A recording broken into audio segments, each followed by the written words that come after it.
Gran Bretaña y Francia, que era la Triple Entente, uno de los dos de la Triple Entente, no reconocieron la soberanía de este Estado árabe que buscaba aliarse con Alemania. Entonces, Gran Bretaña se apodera de Siria, lo siento, se apodera de Irak, del Estado Líbano y de Jordania, mientras que Francia se apodera de Siria y de Irak para apoderarse de estas bases petroleras, como lo vieron en la secuencia 1.1, ¿recuerdan? El video de Siria. Pues desde entonces, fíjense, hace 100 años se origina este conflicto por el material preciado o el oro negro que le conocen comúnmente, que es el petróleo, por apoderarse. Por esa razón, Gran Bretaña y Francia no reconocieron la soberanía del Estado árabe, porque iba a ser un problema para ellos. En primera, como Alemania es enemigo de estas naciones, de Gran Bretaña y Francia, no querían que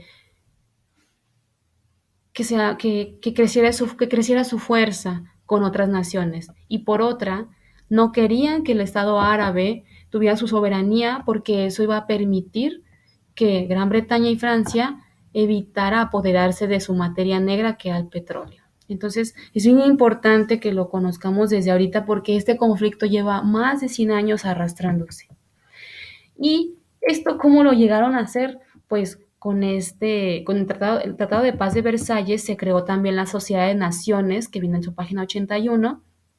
Este fue como la comisión o el comité soberano y formal para que no le dieran permiso al Estado árabe de que se conformara conjuntamente con estas naciones. Y a Gran Bretaña y a Francia le convenía que estuvieran separados para apoderarse de sus materias petroleras.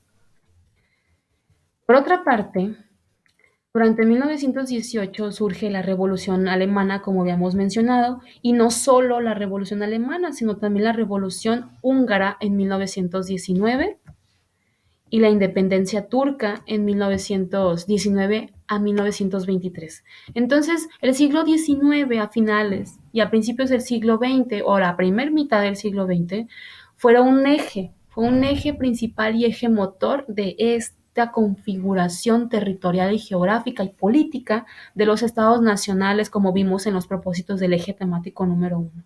Si se fijan, esto viene a partir de la inconformidad, del descontento y del coraje que tenía el pueblo ante sus políticas y de las cabeceras políticas que eran los países contra otros países, como era Alemania, Francia, Reino Unido, Rusia, Estados Unidos y el Imperio Austrohúngaro, por ejemplo.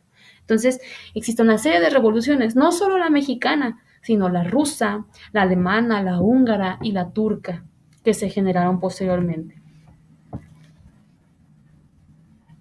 Por otra parte, después de que se después de la Revolución Rusa o la Guerra Civil Rusa llevada a cabo en 1917, ya con esta bandera, de hecho la que les he estado mostrando es la actual, esta es la verdaderamente antigua.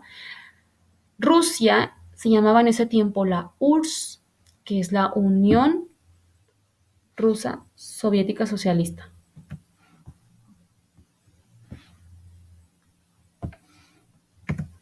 Y la URSS tenía una ideología socialista. ¿Qué quiere decir esto? Era lo que alegaba el pueblo ruso ante su gobierno para que existiera una igualdad económica, para que no existieran ni ricos ni pobres, sino una estabilidad en las clases sociales. Resulta que la URSS, por estas ideas socialistas, es excluida ahora por la Triple Entente, en nada más en términos políticos, en términos económicos, perdón. Francia, Reino Unido y Estados Unidos ya no lo aceptaban igual, entonces la URSS, por estas ideologías novedosas, no fue aceptada. ¿Por qué? Porque los otros países eran capitalistas, es decir, ellos no les convenía que los pobres se hicieran iguales a los ricos y a los ricos no les convenía hacerse pobres. Bien, el surgimiento del fascismo en Italia. Ya vamos avanzando, ya terminamos la Primera Guerra Mundial, ahora vamos de esa transición de 1918 a 1933. Para ahora